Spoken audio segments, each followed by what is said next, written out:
গাজার খান ইউনিসের নাসের হাসপাতালে দিনভর চলছে শিশুর কান্না আর মায়েদের আর্তনাদ। অপুষ্টিতে আক্রান্ত শিশুদের রোজই ভর্তি করতে হচ্ছে হাসপাতালের পিডিয়াট্রিক ইউনিটে। ইউনিটটি যেন মৃত্যু পথযাত্রী শিশুদের শেষ ঠিকানা। চিকিৎসক সারা ফ্রেই জানান, হাসপাতালে প্রতিনিয়ত বাড়ছে অপুষ্টি আক্রান্ত শিশুর সংখ্যা। প্রতিদিন জরুরি বিভাগে অন্তত 6 থেকে 10টি অপুষ্টি রোগী ভর্তি করতে হয়। শুধু এই 2 মাসেই 30টি শিশুর অপুষ্টির কারণে হাসপাতালে ভর্তি হয়েছে।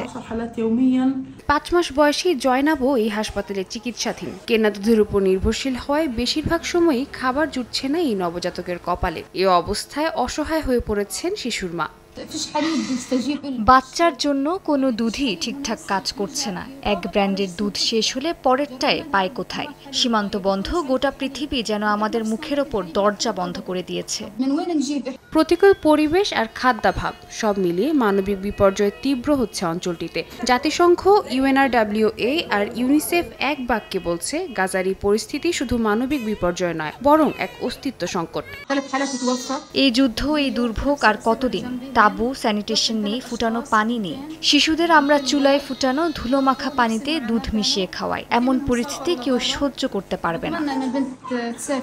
জাতিসংঘ বলছে 2024 সালের জানুয়ারি থেকে এখন পর্যন্ত গাজায় 2,40,000-এর বেশি শিশুর ওপর জরিপ করেছে UNRWA। আগে যেখানে অপুষ্টি ছিল না, এখন সেখানে তা মহামারীর আকার ধারণ করেছে। ইউনিসেফ বলছে শুধু জুন মাসেই 5,800-র বেশি শিশু অপুষ্টিতে আক্রান্ত হয়েছে, যার মধ্যে সহস্রাধিক শিশুর জীবন সংকটে।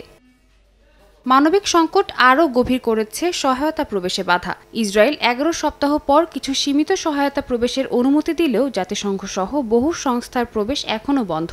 মানবিক সহায়তা পৌঁছাতে চুক্তির বাইরে বেসরকারি উদ্যোগ গড়ে তোলা হলেও সেখানে কাজ করতে অস্বীকৃতি জানিয়েছে জাতিসংঘ।